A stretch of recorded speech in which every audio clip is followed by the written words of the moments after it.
What up, world? Welcome to another episode of Brand New Show. As you know, I am Brand New, and like always on all podcast platforms everywhere. Brand New Show. Social media.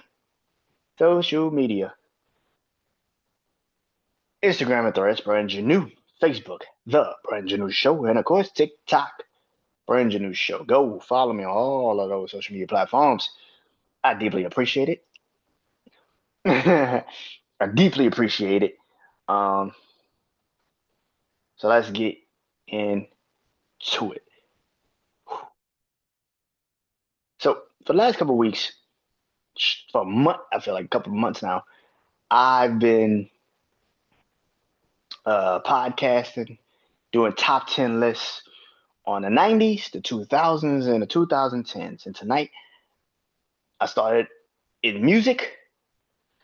I gradually went to sports, and tonight I come to my series, my podcast series, Wrestling Life.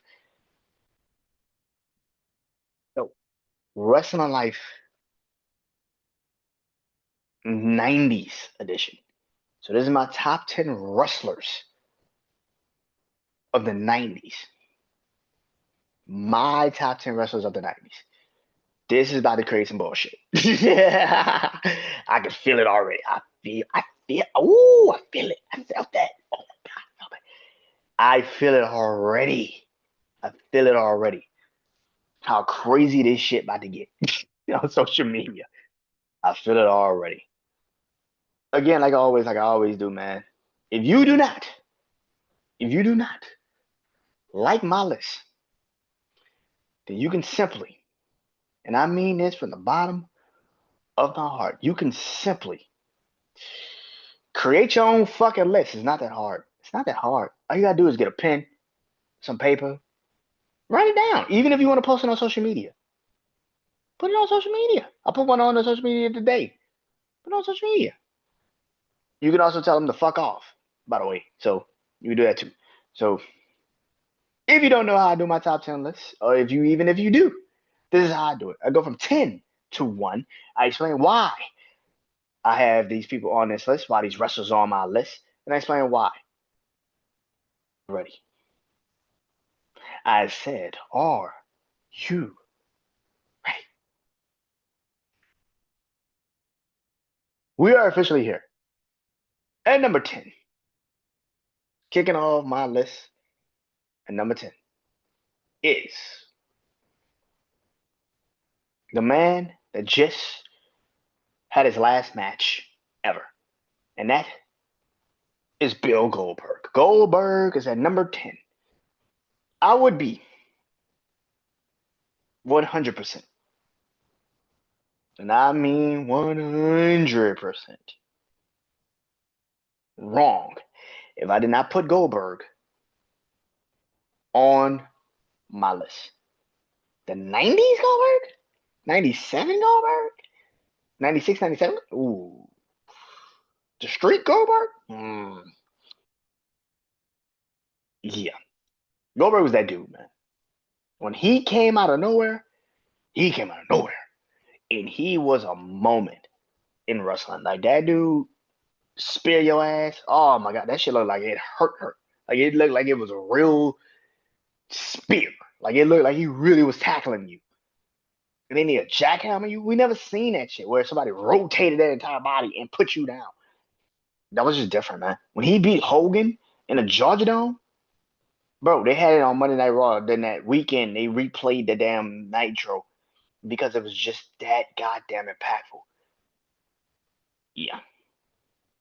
Goldberg in the 90s, one of the greatest ever do it. Number 9, it is the game Triple H. I know. I know. The game is number 9. Yes, the game is number 9. I loved, and I absolutely said this, I love D-Generation X. I fucking love D-Generation X. So when he took over in the 90s, I was more of a DX fan than I was an NWO fan. So there goes that. I was way more of a DX fan than I was a NWO. Hell, I was a Wolfpack fan. I was an NWO Wolfpack fan because they had Sting. They had Sting and Lex Luger and Macho Man And yeah, I was way more of an NWO Wolfpack fan.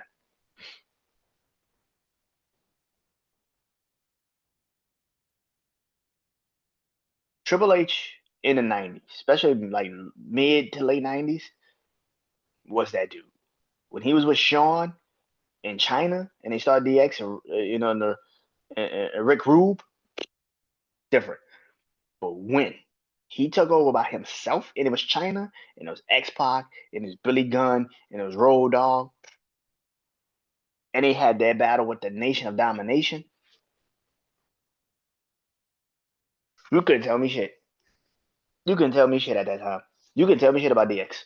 You couldn't tell me shit about DX in the Nation of Domination. You couldn't tell me shit. That was my favorite. That is my favorite rivalry of all time. I don't think people understand. Like that's my favorite rivalry of all time. D'Lo Brown and X Pac used to beat the shit out of each other. You had Triple H and The Rock always go at each other. You had D'Lo Brown and X Pac go for the European title.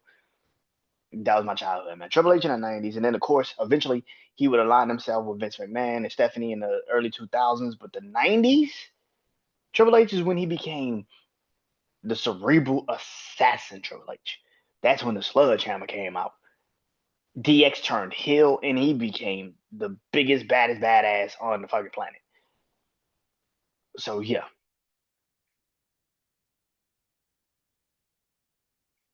number 8,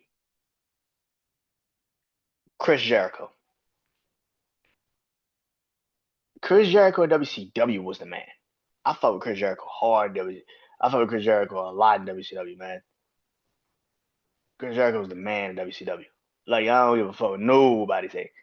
Man, that dude was over as fuck. I was a Jerichoholic. I'm not ashamed to say it. I was a Jerichoholic. I don't give a fuck. And then when he moved to WWE, that moment, I remember being in my room, waiting till the countdown came down, and he popped the fuck up. And oh my god, that was really like what I think. Like that was the second. I think that was like the second person that jumped from WCW to WWE at that time. Big Show was the first. Big Show was the first, and then Chris Jericho right after him. And that shit was nuts. It was a moment. You just remembered it. Like, oh my god, yeah, man. Chris Jericho in the '90s was one of my favorite fucking wrestlers of all time. Like, and then he got on a mic and he would talk. Oh my god, yeah, man. Massive fan of Chris Jericho. Number 7, The Rock. I know it already. I can feel it already. Somebody's gonna be like, The Rock is not top 5? No, he's not. The Rock is number 7 on my list. Of the '90s, he's number 7. You have when I think about The Rock in the '90s, like I said, the Nation of Domination Rock, when he was the leader of the Nation of Domination, dude, there was nobody better than The Rock with the Nation of Domination. When he took over, and he said Mark Henry, he said Godfather, he had D'Lo Brown, but then he brought in Owen Hart. Bro, it was over after that. And then eventually he would line himself with Vince McMahon and become the corporation. Yeah, yeah, that was a different topic, man. By the end of the '90s, Rock was as big as Austin, man. Like that shit was that's just facts. But yeah, man, Rock in the '90s was that dude, man. I can't even sit up here and pretend like he wasn't. And number 6, he even formed a faction with this man because at number 6, it is the Sock to the Rock and Sock connection, and that is Mick Foley. I don't give a shit if he was Mick Mankind. I don't give a shit if he was Dude Love. I don't give a fuck if he was Captain Jack. He was Mick goddamn Foley, and there was nobody better than Mick Foley in the goddamn '90s. To me, I don't give a shit what you say. Mankind in the '90s was the shit. Man, when he would come out as Dude Love or Cactus Jack, the aura changed. Like there was not too many wrestlers that had 3 different characters and had 3 different fucking characters and played 3 different fucking characters. Mick Foley was one of them. When he was Dude Love, he was Dude Love. When he was Cactus Jack, he was Cactus Jack. And when he was Mankind, he was Mankind. There is nobody better than Mankind. There's nobody better than Cactus Jack. And the damn sure ain't nobody that was crazier than Dude Love. And I love that. Mick Foley's a GOAT. I don't give a fuck what nobody say. If you don't love Mick Foley, you ain't a real wrestling fan. I'm just in that mindset like, bro, you don't love Mick Foley. I don't know what the fuck you want me to tell you, bro.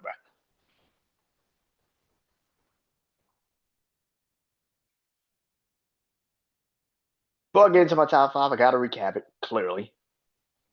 And number 10, Goldberg. Number 9, Triple H. Number 8, Chris Jericho. And number 7, The Rock. And number 6, it is Mick Foley with all three phases of his character. That's Mankind, that's Dude Love, and that is Cactus Jack. But at number 5,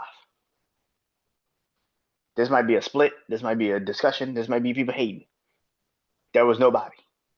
And nobody that represented a motherfucking company more than RVD. Rob Van Dam. He was the whole fucking show. You bet your ass he was. Like I said, I am a 90s baby. So, of course, anytime ECW came on and I could catch it, RVD was my dude. Taz, Bam Bam Bigelow, Sabu, Tommy Dreamer, Just Incredible, Dudley Boys, Balls Mahoney, bruh. Sandman, bruh.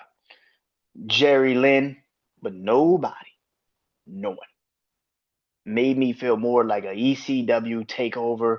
Was the motherfucking dude, was the motherfucking man, was the motherfucking guy more than RVD. When he got to WWE, that was a reason for why he was already the man. Because everybody, the the invasion angle was supposed to be a bunch of fucking heels. RVD was beloved. RVD was beloved, dude. There was not one person that didn't fuck with RVD. Not one.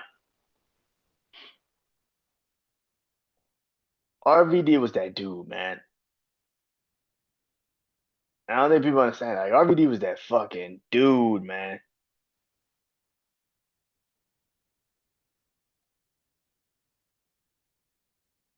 Like RVD was that dude, man.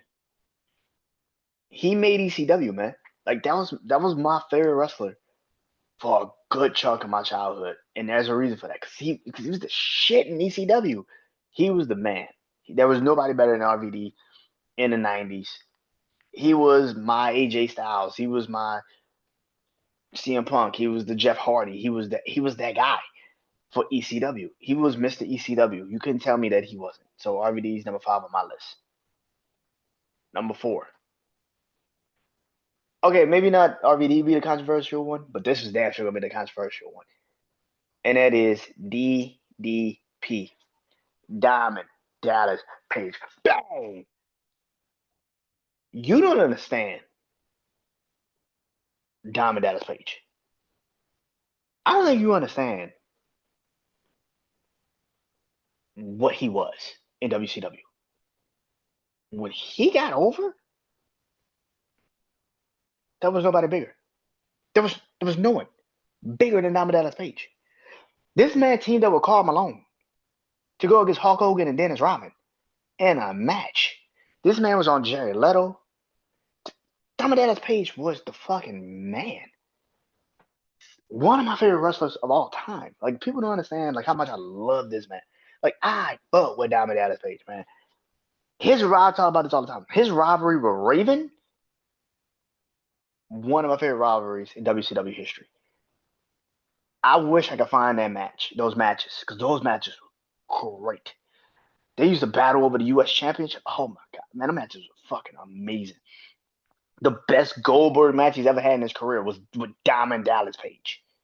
Diamond Dallas Page understood wrestling philosophy better than any fucking body. You don't hear about it.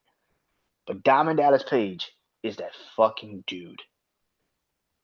DDP was that fucking dude. I love Ready to Rumble But I hated they had to turn him heel and ready to rumble. Yeah, Diamond Dallas Page is one of my favorite wrestlers of all time. And in the '90s, there was nobody that I felt that was better than Diamond Dallas Page in WCW, except somebody later on this list. But that's about it. Number 3. Who the fuck else would be number 3 on this list? The Dead Man, The Undertaker. Are you fucking kidding me? The Undertaker is number 3. The man had so many character changes in the '90s. The Lord of Darkness. You had the Lord of Darkness. You had him and Kane. You had him lining himself with Shane McMahon and create the corporate ministry. Like, bro, you had so many fucking things going on with the Undertaker in the '90s. People just do not understand and do not remember how crazy that is. Taker was the man in the '90s. He debuted in '90 and went on and did incredible shit in the '90s. Incredible shit. Undertaker's third on my list.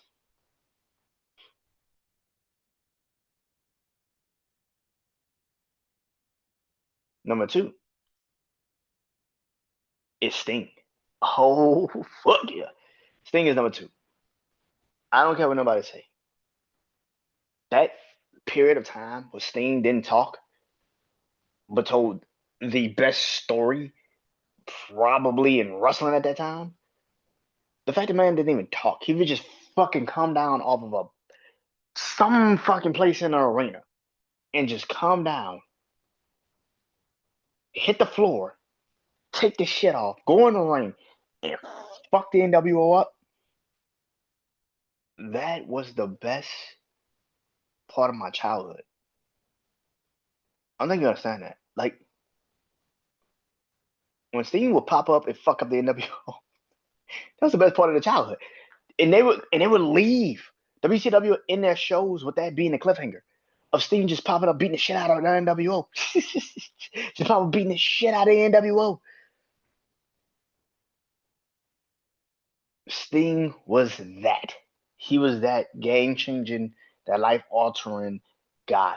If you're gonna create a faction like the NWO, you needed an unbreakable face, a man that you could just believe that could beat them.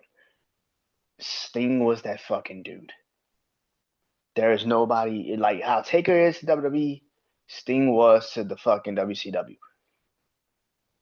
That is why so many people, for all of our childhoods that have been watching wrestling since the '90s, we always wanted Sting versus Taker.